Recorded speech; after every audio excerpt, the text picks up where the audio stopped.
nuk mundat mos kthehem mbrapa në momentin kur ne hodhëm hapin e parë të digitalizimit në sistemin e arsimit lartë me provimet e hyrjes në universitete, duke vendosur një sistem rankimi të bazuar në rezultate dhe duke bërë praktikisht të pamundur vazhdimin e rrugës kaosit, ku kush kishte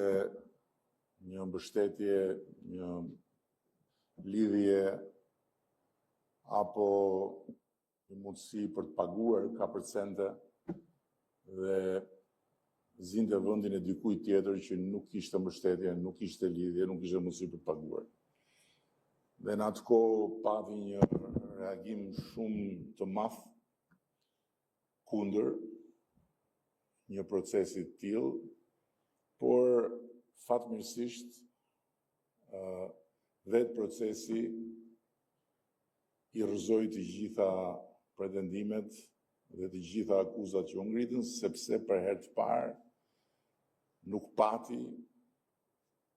ankesa. Për herë të parë, ankesat e panumërta që shoqëronin proceset e hyrjes në universitet avulluan si rezultat i faktit thjesht se procesi ishte i tëri i bazuar në fakte dhe i tëri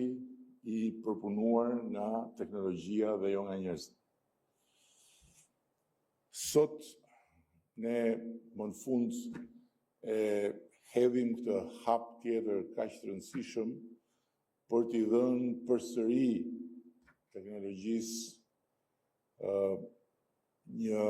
hapësirë të konsiderueshme në trajtimin e shërbimeve në funksion të arsimit parauniversitar dhe të arsimit lartë. Po të kemi parasysh se në fushën e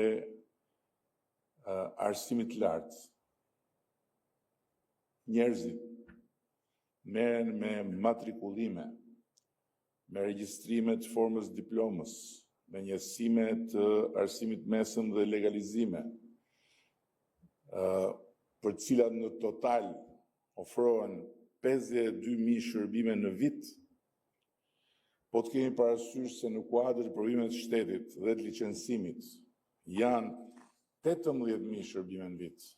Po të kemi parasysh se për provimet e maturës shtetërore, olimpiadat, provimet e arsimit bazë, testimin PISA, janë ofruar 88.000 shërbime në vit dhe në total këto të gjitha bashkë shkojnë diku nga 150-160.000 shërbime.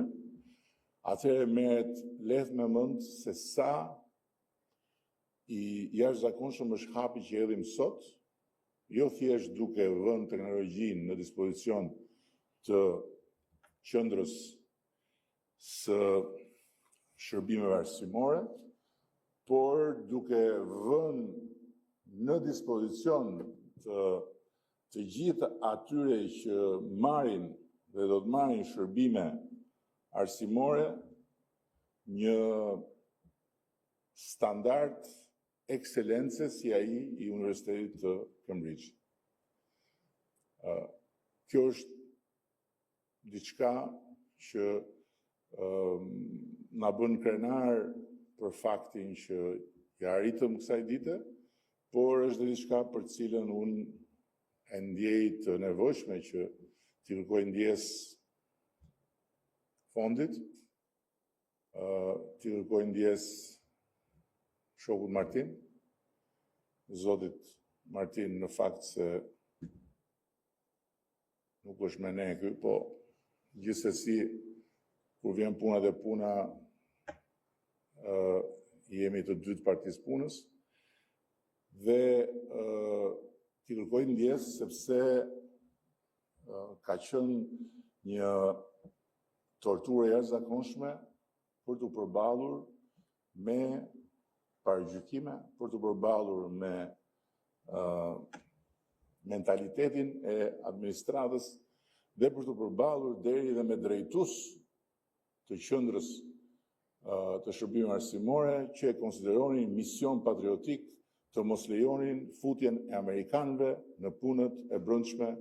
të arsimit shqiptar.